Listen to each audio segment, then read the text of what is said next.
अशोक धर्म के सद्गुणों के विकास के लिए धर्म के व्यवहारिक एवं सामाजिक आचार तत्वों पर विशेष जोर देता है। वह कहता है कि मनुष्य अपने सुकृत्यों को ही देखता है, अपने अपकृत्यों को नहीं देखता। उसे आत्मनिरीक्षण द्वारा अपने अपकृत्यों को देखना चाहिए और व्यवहार में उसे समाप्त करना चाहिए। अशोक के अभिलेखों में धम्म शब्द का बार बार उल्लेख हुआ है। यह धम्म शब्द संस्कृत के धर्म शब्द का प्राकृत रूप है।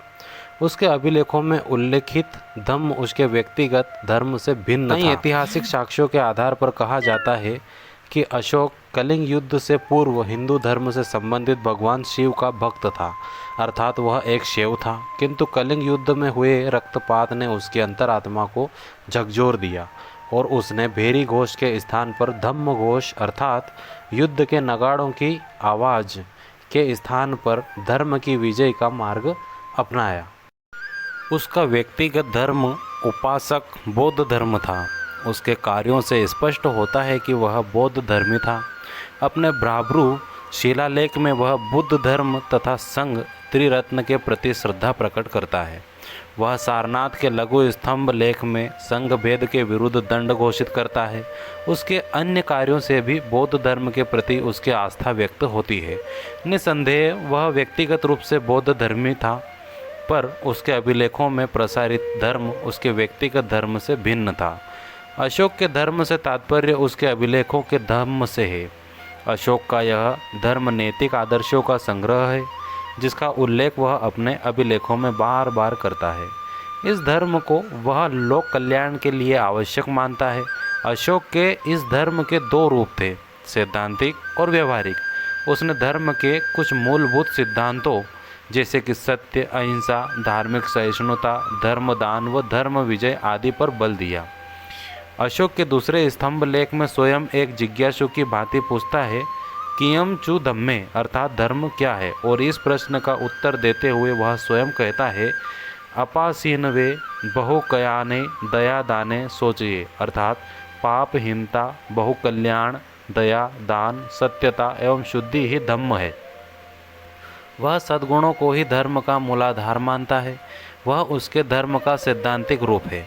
अशोक के धर्म के सद्गुणों के विकास के लिए धर्म के व्यवहारिक एवं सामाजिक आचार तत्वों पर विशेष जोर देता है।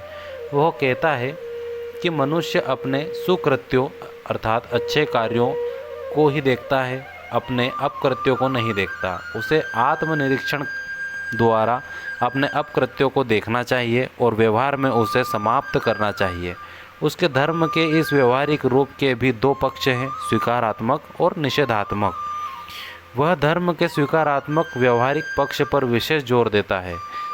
माता पिता, गुरुजनों एवं बड़े बूढ़ों की सेवा करना, ब्राह्मणों, श्रमणों, संबंधितों, मित्रों व बंधुओं के प्रति उचित व्यवहार करना,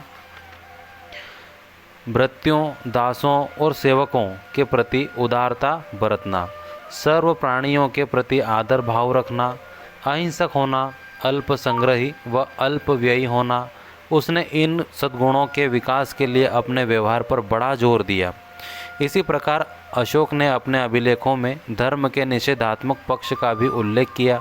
वह उग्रता जिसे पांडिय, निष्ठुरता, क्रोध, ईर्ष्या आदि सद्गुणों या दुर्गुणों को धर्म के विकास में बाधक मानता है। वह इन्हें त्यागने का परामर्श देता है। वह पाप के उन्मूलन हेतु आत्म परीक्षण का परामर्श देता है। अशोक अपने धर्म का मात्र उपदेशक ही न था, उसने उसे अपने व्यवहारिक जीवन में भी लिया था।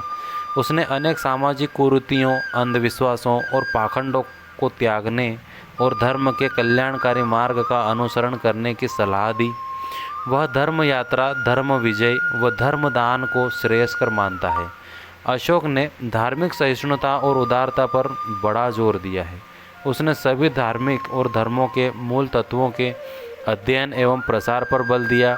12वें शिलालेख में वह कहता है कि सब संप्रदाय वाले बहुश्रुत हो या तथा कल्याणकारक ज्ञान से युक्त हो, सब संप्रदायों के सार अर्थात तत्व की वृद्धि हो, सभी धर्मों की उन्नति को ही वह धर्म की उन्नति मानता है। वास्तव में अशोक का धार्मिक विचार संकुचित नहीं, महान था। वह सही अर्थों में धर्म सहिष्णु था।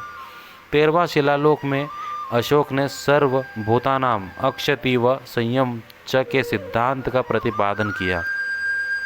उसका धर्म न केवल मानव जगत के लिए वरन समस्त प्राणी मात्र के लिए कल्याणकारी था। अशोक का धर्म एक ऐसी आचार संहिता है जिसके अनुसरण से प्राणी मात्र का जीवन सुखमय हो सकता है।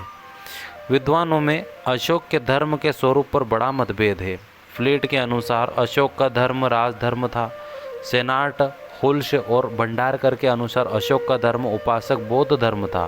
स्मिथ और मुखर्जी आर्कू के अनुसार उसका धर्म सार्वभौम था। निसंदेह उसका धर्म बड़ा व्यापक था। अशोक के द्वारा बौद्ध धर्म के प्रचार प्रसार के लिए प्रत्यक्ष एवं अप्रत्यक्ष रूप से अनेक कार्य किए गए, जैसे कि बौद्ध स्थलों की तीर्थ यात्रा। बौद्ध धर्म ग्रहण करने के बाद अशोक 1 वर्ष तक निष्क्रिय रहा। तदंतर उसने बौद्ध स्थलों की तीर्थ यात्रा की। उसने अनेक बौद्ध स्मारकों का निर्माण कराया। उसने विहार यात्रा को त्याग धर्म यात्रा शुरू की। हिंसक कार्यों को बंद कर दिया। अशोक ने हिंसात्मक अनुष्ठानों, हिंसक आयोजन व क्रीड़ाओं को बंद करा दिया। उसने प्राणी मात्र के कल्याण के लिए अनेक लोक हितकारी कार्य शुरू कराए। हिंसक कार्यों के निषेध से बौद्ध धर्म को बल मिला। अशोक ने तिष्य की अध्यक्षता में तीसरी बौद्ध संगति का आयोजन पाटलिपुत्र में करवाया। इस संगति का उद्देश्य संघ भेद को समाप्त करना व बौद्ध धर्म के सिद्धांतों का प्रतिपादन संकलन तैयार करना था। अशोक ने विदेशों में धर्म प्रचार के लिए अनेक धर्म प्रचारकों को बाहर भेजा। उसने अपने पुत्र महेंद्र व पुत्री संघमित्रा को बौद्ध धर्म के प्रचार हेतु श्रीलंका भेजा। इसी प्रकार उसने यवन राज्यों में प्रचारक भेजे थे। अशोक ने अपने राज्याभिषेक के 13 वर्ष में धर्म महामात्रों की नियुक्ति की। धर्म महामात्र अन्याय और अत्याचार का निराकरण करते हुए दान वितरण की समुचित व्यवस्था करते थे। वे लोगों के नैतिक प्रगति में योग देते थे। धर्म विजय और धर्म प्रदर्शन पर बल दिया गया। अशोक ने भेरी घोष के स्थान पर, भेरी घोष अर्थात युद्ध के नगाड़ों की आवाज़ के स्थान पर धम्म विजय शुरू किया। इस प्रकार उसने युद्ध विजय के स्थान पर धर्म विजय प्रारंभ किया। उसने स्थान स्थान पर विमान दर्शन, हरित दर्शन आदि रूपों का आयोजन किया, जिससे जनता धर्म के प्रति आकर्षित हो। इस धर्म प्रदर्शन से बौद्ध धर्म के प्रचार को बल मिला। अशोक ने धार्मिक सिद्धांतों और विचारों को शिलालेखों पर लिखवाया। उसने यह कार्य जनभाषा पाली में करवाया। उसने बौद्ध धर्म के प्रचार में अप्रत्यक्ष रूप से योग दिया। अशोक ने निरर्थक सामाजिक और धार्मिक अनुष्ठानों के स्थान पर धर्म मंगल की व्यवस्था शुरू की। इससे अनेक हिंसक आयोजन बंद हो गए। उसने बौद्ध भिक्षु व भिक्षुणियों के लिए मठ व व्यवहार बनवाए। बौद्ध भिक्षु व भिक्षुणियों को सतर्क करना। बौद्ध संघ में अनेकों बौद्ध भिक्षु व भिक्षुणी धर्मच्युत हो गए थे, अतः अशोक ने उन्हें धर्मानुसार में रहने के लिए सतर्क किया। इससे बौद्ध धर्म के प्रचार को बल मिला। अशोक की गणना विश्व के महानतम शासकों में की जाती है। उसकी महानता उसके व्यक्तिगत चरित्र, उदात्त नैतिक आदर्श, मानवोचित गुण, अगाध धर्म परायणता व मानवता के कल्याणकारी कार्यों के करने में था। अपने महान आदर्शों से उसने न केवल मानवता को सचेत किया, अपितु उन आदर्शों का पालन भी किया। अशोक मनुष्य रूप में देवता था। देवत्व उसके व्यक्तित्व का अंग था। उसके व्यक्तित्व में धर्म परायणता, कर्तव्य परायणता, सत्यनिष्ठता, सेवा, अहिंसा, त्याग, उदारता, सहिष्णुता आदि को सही रूप में देखा जा सकता है। उसका व्यक्तित्व नैतिकता व आध्यात्मिकता से युक्त था। अशोक ने शांति और अहिंसा पर आधारित धर्म से मानव हृदय को जीत लिया था। उसकी धर्म विजय मानव शरीर पर नहीं, आत्मा पर थी। उसने अपने देश में ही नहीं, विदेशों में भी धर्म प्रचार कर लोगों के हृदय को जीता था। अशोक बड़ा उदार, सहिष्णु व व्यापक दृष्टिकोण वाला व्यक्ति था। उसका विश्वास था कि धार्मिक संकीर्णता को त्यागने से सभी धर्मों के सार की वृद्धि होगी। उसकी धार्मिक नीति सहिष्णु व व्यापक थी।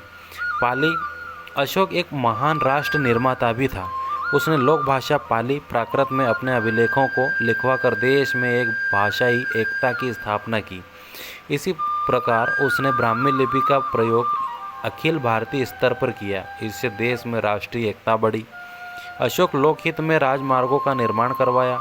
मार्गों पर छायादार वृक्ष लगवाए, कुएं खुदवाए व धर्मशालाएं बनवाई। उसने मनुष्यों व पशुओं के लिए चिकित्सालय खुलवाए और औषधि उद्यानों की व्यवस्था की। अशोक मानवतावादी था। वह मानव मात्र के कल्याण के लिए उत्सुक रहता था। वह वसुधैव कुटुंबकम की विचारधारा से प्रभावित था। अशोक उदारता की मूर्ति और मानवता का पुजारी था। अशोक के व्यक्तित्व में अनेक गुणों का सम्मिश्रण था। अशोक एक महान सम्राट था। धर्म विजय उसका एक मात्र कार्य था और वह एक महान कार्य था। उसके महान व्यक्तित्व एवं कार्यों को देखते हुए इतिहासकारों ने उसका मूल्यांकन किया है। जैसे भंडारकर जी कहते हैं कि अशोक बौद्ध धर्म को एक स्थान से विश्वव्यापी धर्म बना दिया।